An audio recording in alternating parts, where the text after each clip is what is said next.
പറയട്ടെ, ഇങ്ങനെ ഒരാൾ അറബി അല്ലാത്ത ഭാഷയിൽ ജുമാ നിർവഹിച്ചാലുള്ള വിധി എന്താണെന്ന് കാന്തപുരം പോലും, ഉപ്പരുണ്ടല്ലോ അവിടുത്തെ വലിയ നേതാവല്ലേ, അവിടെ ഇരിക്കുന്ന ആളല്ലേ, എന്നാ കാന്തപുരം എന്ന് പറയട്ടെ എന്താ അറബി അല്ലാത്ത ഭാഷയിൽ ഖുത്ബ നിർവഹിക്കുന്നയാളുടെ വിധി എന്ന് കേൾക്കാൻ നമുക്ക്.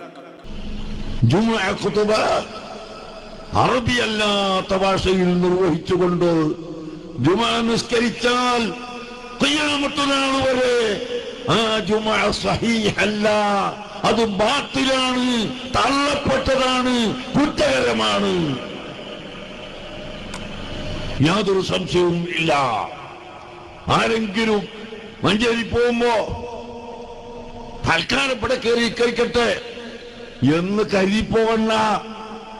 നിങ്ങൾക്ക് വേറെ ജുമാ ഇല്ലെങ്കിൽ ഈ പരിഭാഷ ജുമായിൽ കൂടണ്ട, നിങ്ങൾ ജുമാ നിസ്കരിക്കണ്ട. നിസ്കരിച്ചാൽ നിങ്ങൾ കുറ്റക്കാരനായി പോകും.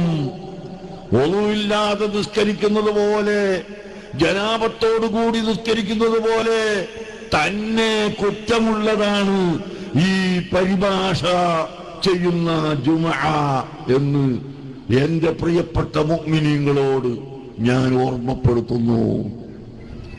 കേട്ടല്ലോ എന്താ ഇപ്പൊ കാന്തപുരം പറഞ്ഞത്? ജുമാ ഖുത്ബ അറബി അല്ലാത്ത ഭാഷയിൽ നിർവഹിച്ചുകൊണ്ട് ജുമാ നിസ്കരിച്ചാൽ കണ്ടോ, ഖിയാമത്ത് നാൾ വരെ ആ ജുമാ സഹീഹല്ല. കാന്തപുരത്തിന്റെ ഫത്വയാണ്, കാന്തപുരം പ്രസംഗിച്ചതാണ്. അത് ബാത്തിലാണ്, തള്ളപ്പെടേണ്ടതാണ് എന്നല്ലേ ഇപ്പൊ കാന്തപുരം പറഞ്ഞത്. കുറ്റകരമാണ് എന്തൊക്കെയാ ഇപ്പൊ പറഞ്ഞതിൽ യാതൊരു സംശയവുമില്ല.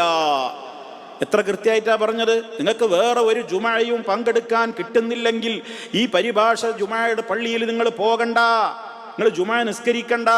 നിസ്കരിച്ചാൽ നിങ്ങൾ കുറ്റക്കാരായി പോകും എന്നാ പറഞ്ഞത്. വെള്ളിയാഴ്ച അനറബി ഭാഷയിൽ നിർവഹിക്കുന്ന ഖുത്ബ കേട്ടുകൊണ്ട് നിങ്ങൾ ജുമാ നിസ്കരിച്ചാൽ കുറ്റക്കാരാകും. ഹറാമല്ലേ ചെയ്യുന്നത്, അപ്പൊ കുറ്റക്കാരാവും. നിസ്കാരം പോലും ബാത്തിലാണ്.